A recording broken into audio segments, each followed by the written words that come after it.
Okay friends, it's time to get started on replacing your blower motor resistor. That's going to be very easily accessed from underneath the passenger side dash. Now to start removing this, we're going to move right along to the wiring harness for this. There's a single tab that you can carefully grab onto, pull it away, and then you can pull down on the wiring. Once you have that off of there, just give it a quick inspection. If you see any funny colors, it's probably corrosion and it would need to be dealt with. This one looks fine, so I'll go ahead and set it aside.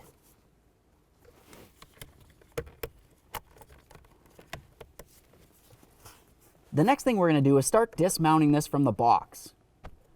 Right where my index finger is, there's a little tab that I'm going to grab onto, and I'm going to try to pull it towards the rear of the vehicle. That'll unlock this tab. But there's a second tab. The second one's going to be located in the opposite corner on the other side.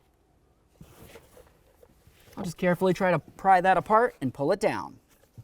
For this, I'll use a small flat blade screwdriver. Just carefully get up in between there, gently pry, and pull it down.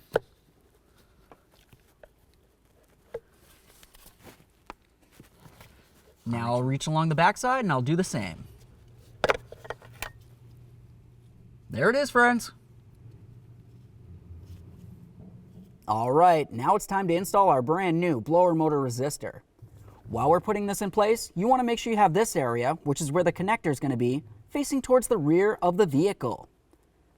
Well, let's go ahead and take this, slide it straight up in, and listen for a couple of clicks.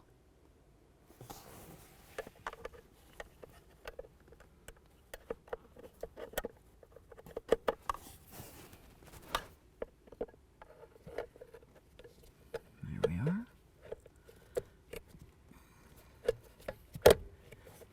Okay, got the back side, front side, and now I'm going to give it a nice tug. I'm trying to pull it out of the dash. Essentially, I want to make sure that it's completely pressed in so it won't fall off while I'm driving down the road.